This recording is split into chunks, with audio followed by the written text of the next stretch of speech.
What are some of the research skills that students who are taking your course need to hone? There was one student who was working on a project to locate these remote places and then map them. And after a couple of weeks, he wrote in his travel log that these places don't even exist. Even Google doesn't have them, right? And I just sort of burst out laughing when I read that even Google doesn't have them. And so sent him a humorous reply telling him that we have to go beyond Google. If Google had everything, we wouldn't need all of us. And so gave him some tools that he could use and told him about some of the old gazetteers and other resources that he could find in the library. And so he and the other student with whom he was working, they decided to go out to the library, look into some of these old maps, trying to see whether names have changed over time. They also looked at which district a particular village was in and whether anybody had traveled, whether they had talked about another village being nearby. And they enjoyed that so much, they started talking about it in terms of the television show The Amazing Race, and saying this is even better than The Amazing Race, because they were finding things that even Google didn't have, and realizing that they had actually discovered far more than Google could discover for them. So I'd say that probably one of the most important things that they're learning is that there are resources beyond what they had ever imagined before.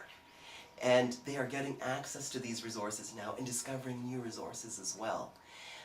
And the second thing is they're learning how to evaluate those resources. So they're able to tell, well, what is valid information, what is not valid information. And that's carried over into other aspects of their life too. For example, when they read a story in the newspaper, they don't take it as given fact. They want to see, well, what sources was the reporter using? How did they come to these conclusions? And they're questioning, which is really good. What tools and supports have you and your team developed to support student research skill development? The word that you used right now I think is central, that what tools have you and your team developed?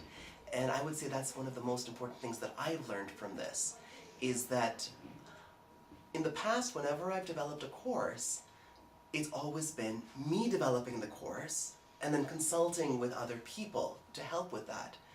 This was the first course that I've really developed in which it was an entire team developing the course. And the people that we have here at the University of Toronto to assist us with this are amazing. So yourself, Simone, I mean, you really made me think about the idea of learning outcomes and what we really want students to achieve at the end of it.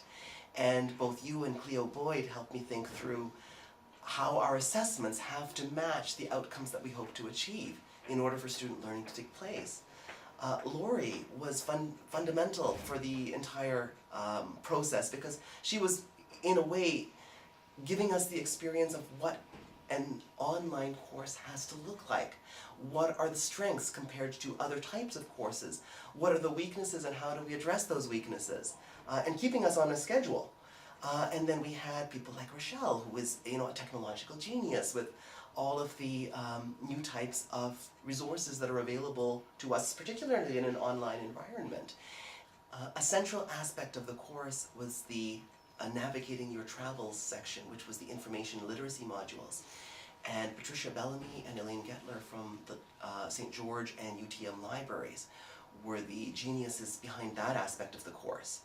And we've had students posting in their journals that the skills that they learned through those modules have helped them throughout their other courses, not only in the course that they're doing with me.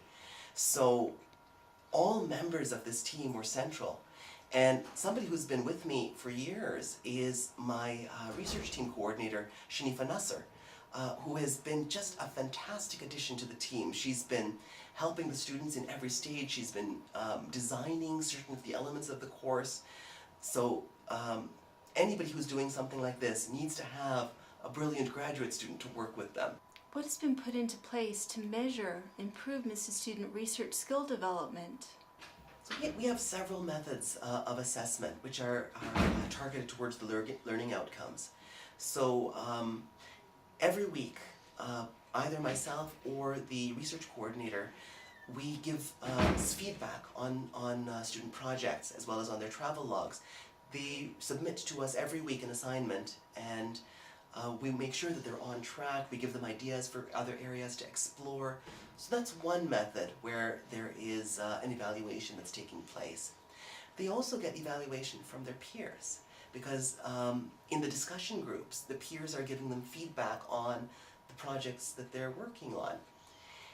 And a major evaluation technique that we've been using that I think has been particularly effective is a self-assessment that we give them, in which we describe the learning outcomes that we hope to achieve and the various measures that we can use to gauge how people are working on those outcomes, and ask them to look at themselves and to see whether they are measuring up to some of these. And I found that one of the most encouraging things was how honest they were. That some of the best students were self-critical about where they had arrived at certain places. How much feedback they were giving to others, for example, in the Cairo Cafe or in the Delhi Darbar, and saying that, I could really pick up on this. I haven't been as involved as I should be. And then after they did this extensive self-assessment, we gave them extensive feedback on that. And what I saw in the very next week is how they acted on it. That you could actually see the difference that it made in their own participation online. That they really took that to heart and they made changes in how they were learning. Which I thought was also very empowering. I think that at this point, they feel very much in control of their own learning, which is nice. They're not dependent on us because we can't do the learning for them. But they know that we're always there to support them. So that self-critique was good, also because they knew that it was in a supportive environment.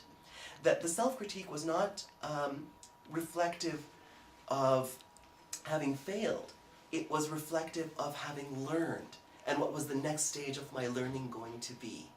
So I think that really put the power in their own hands.